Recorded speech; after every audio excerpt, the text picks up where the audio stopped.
Listo. Bueno, vamos a comenzar la reunión de hoy. Vamos el día de la fecha, vamos a abrir la palabra de Dios en Segunda de Corintios, capítulo 6 versículo del 1 al 10. Entonces, así dice la palabra de Dios. Así pues, nosotros, como colaboradores suyos, os exhortamos también a que no recibáis en vano la gracia de Dios, porque dice, en tiempo aceptable te he oído, y en el día de salvación te he socorrido. He aquí ahora el tiempo aceptable. He aquí hora, ahora el día de salvación. No damos a nadie ninguna ocasión de tropiezo, para que nuestro ministerio no sea vituperado. Antes bien, nos recomendamos en todo como ministro de Dios, en mucha paciencia, en tribulaciones, en necesidades, en angustias, en azotes, en cárceles, en tumultos, en trabajos, en desvelos, en ayuno, en pureza, en ciencia, en longanimidad, en la bondad, en el Espíritu Santo, en el amor sincero, en palabra de verdad, en poder de Dios, con armas de justicias a diestra y a siniestra, por honra y por deshonra, por mala fama, por buena fama, como engañadores, pero veraces, como desconocidos, pero bien conocidos, como moribundos, mas he aquí vivimos, como castigados, mas no muertos, como entristecidos, mas siempre gozosos, como pobres, mas enriqueciendo a muchos, como no teniendo nada, mas poseyéndolo todo. Bueno, muy bien. Eh, Hay un análisis que estaba haciendo sobre este capítulo en especial. Eh, estos 6 versículos en lo cual el Señor me puso para que me enfocara, muestra cómo el ministerio de un cristiano no es solamente con palabras, sino también de una vida transformada y perseverante. El apóstol enumera tanto las dificultades que él soportó como las virtudes que se manifestaron en el momento. Mostró que un verdadero siervo de Dios permanece fiel en cualquiera sea la circunstancia. Muchas veces en nuestra vida tenemos circunstancias difíciles, circunstancias como, por un ejemplo, como la gripe o una enfermedad circunstancial, que es del momento. Pero bueno, el Señor se mantiene fiel y una de las credenciales que, que, que nosotros damos como hijos de Dios es mantener una fidelidad en medio de la dificultad. Ustedes fíjense en que el apóstol menciona tribulaciones, necesidades, angustia, azotes, cárceles, trabajo, desvelos. El servicio de Dios no, no está exento de no sufrir. El sufrimiento es algo que viene con el paquete de servir al Señor. Pero la perseverancia en medio de las pruebas eh, se recomienda al creyente como un ministro de Dios. Ustedes fíjense que en el versículo del 6 a 7 habla sobre la pureza, el conocimiento, la paciencia, que dice longanimidad, bondad, el Espíritu Santo, amor sincero, palabra de verdad y poder de Dios. Entonces muchas veces no basta con decir que amamos a Dios, sino también se tiene que manifestar a través de una conducta santa y con el trato hacia los demás, con una vida con amor, ¿no? Muchas veces la apariencia puede engañar, una apariencia de el apóstol o alguno de los discípulos en algún momento, en algunas de las cartas, nos dicen que en los tiempos vamos a sufrir personas que aparentan piedad, pero en la realidad que no son ningunos piadosos porque no aman. El siervo de Dios no maltrata a la gente. Y eso es algo que tenemos que tener muy, muy en claro en nuestra mente. El siervo de Dios, el que ama a Dios, no maltrata a la gente, no echa a la gente de su iglesia, ni siquiera de su casa. No le dice, nosotros escuchamos hace 2 domingos atrás, nos hablaba Marcelo. de que nosotros no podemos decirle, sí, anda mañana y después volver, que voy a orar por vos. Muchas veces tenemos que poner en acción aquello que decimos que somos. Me acuerdo en un momento muy difícil de mi vida, eh, cuando pasé por una crisis existencial.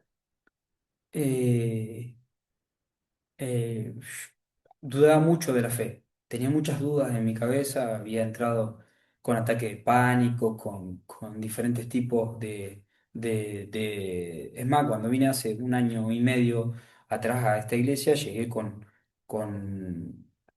Llegué destruido, llegué molido. El que me vio sabe cómo entré. Me acuerdo que hace 2 años el Señor Jesús me cruzó en una parada de autobús y me abrazó. Entonces, ustedes dirán, ¿cómo el Señor Jesús pasó, te vio en una parada de autobús y te abrazó? Y me quedó un abrazo perpetuo en mi corazón.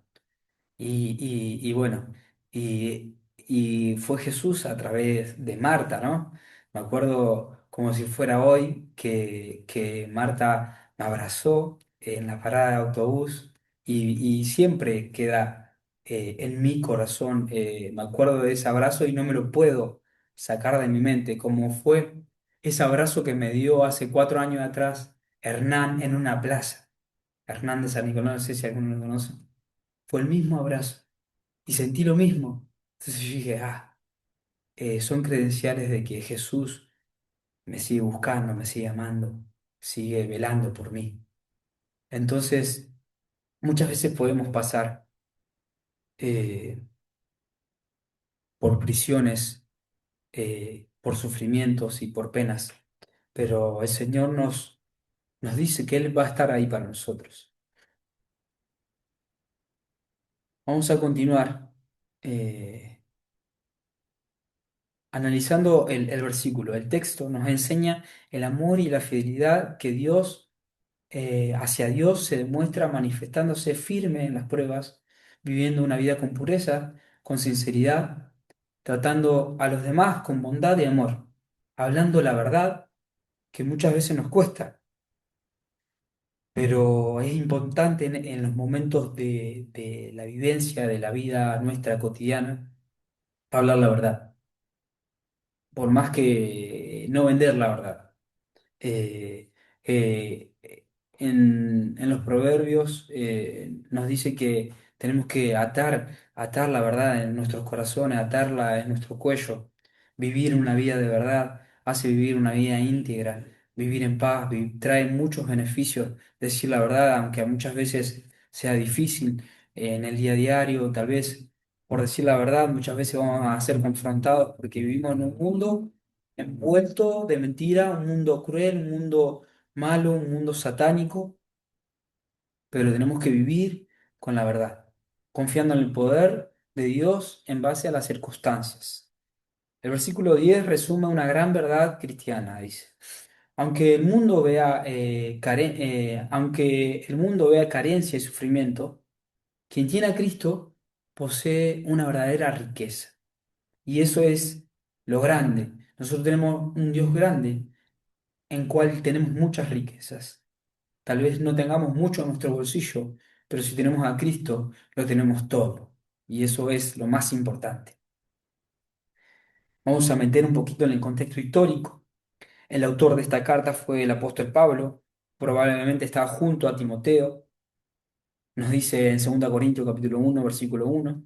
La fecha estimada es en el 55 y 57 después de Cristo. En el tercer viaje misionero de Pablo. El lugar donde fue escrita fue en Macedonia, posiblemente después de pasar por Filipos, cuando recibió una noticia alentadora sobre la iglesia de Corinto. Vamos a entender también que hay un aspecto cuando el apóstol escribe esta carta, que él le escribe a una iglesia donde estaba situado en un lugar de mercaderes, donde se transitaba, donde se recorría mucho dinero, donde había, donde, donde hoy es la actual Grecia. Era un centro comercial muy rico, de mucha cultura, de mucha filosofía y de muchas religiones. Era también conocida por una inmoralidad grande y, y la relación que tenía el apóstol con esta iglesia siempre fue difícil porque había algunos falsos maestros que cuestionaban su autoridad como apóstol.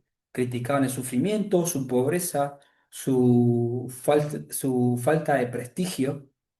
Y en aquella época muchas personas pensaban que un líder tenía que ser como los líderes de hoy. Un líder bendecido, lleno de riqueza, lleno de poder, lleno de, de galardones de este mundo. Pero el apóstol muestra que las marcas de un verdadero siervo de Cristo no son la fama ni la comodidad, sino la fidelidad en medio de las pruebas. Eh, Así que bueno, yo quería para terminar este análisis que estamos haciendo de, de, de 2 Corintios, eh, quedarme con algo, que el Señor es fiel en medio de las pruebas. Es fiel, se mantiene fiel y nos enriquece. Porque ustedes vieron que el apóstol Pablo dice, vamos a volver a leer el capítulo, el versículo 9. Dice, como desconocidos, pero bien conocidos, como moribundos, mas he aquí vivimos, como castigados, mas no muertos, como entristecidos, mas siempre gozosos, como pobres, mas enriquecidos, mas enriqueciendo a muchos, como no teniendo nada, mas poseyéndolo todo. Y qué lindo es tener esta esperanza, vivir con esta esperanza, de que nosotros no estamos esperando que el aguinaldo, no estamos esperando el aumento del patrón, ni que las cosas cambien en este país. Oramos por eso, sí, oramos. ¿Estamos esperando que aumente la jubilación? Tal vez sí, y oramos para que aumente la jubilación, oramos por eso. Oramos para que nuestro país sea fructífero, oramos por eso. Pero nuestra esperanza no permanece ahí. Nuestra esperanza permanece en aquel que murió y resucitó al tercer día, el cual hace que nuestra fe sea certera, sea real, sea dura, firme y que sea la verdad.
pasando diferentes circunstancias.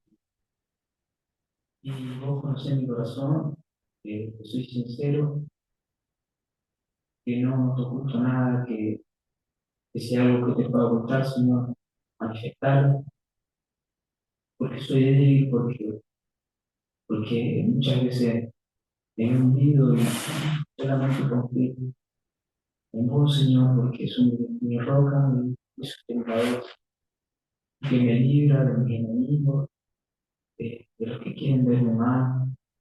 Señor, te ruego por tu iglesia, te ruego por tus rebaños, te ruego por ellos, Señor, para que puedan entregar nuevamente sus corazones, Señor, que puedan ser sensibles a la voz del necesitado, que rompa sus estructuras, Señor, que pueda romper esa estructura que ellos mismos armaron, que muchas veces nos armamos, Señor, para agradarte y sorprenderte, pero sabemos que no hay nada que te sorprenda, no hay nada que podamos hacer que te sorprenda. Por eso venimos, eh, sinceramente, Señor, por favor, con un corazón humillado, sabemos que todo, Señor, no nos rechazas, Señor. Pedimos perdón, Señor, si hemos tratado a alguien mal, hemos creado etiquetas en los hermanos, Señor, con alguna persona. Pedimos perdón, Señor, transformarnos, cambiarnos, porque somos tan débiles, Señor, porque te necesitamos cada día. Enseñarnos, Señor, a ser como vos, a mirar como Jesús lo es. Te amamos, Señor, te amamos mucho. Gracias, Padre. Gracias por aquella cruz que nosotros no nos merecemos. Te amamos, Padre. En el nombre de Jesús. Amén.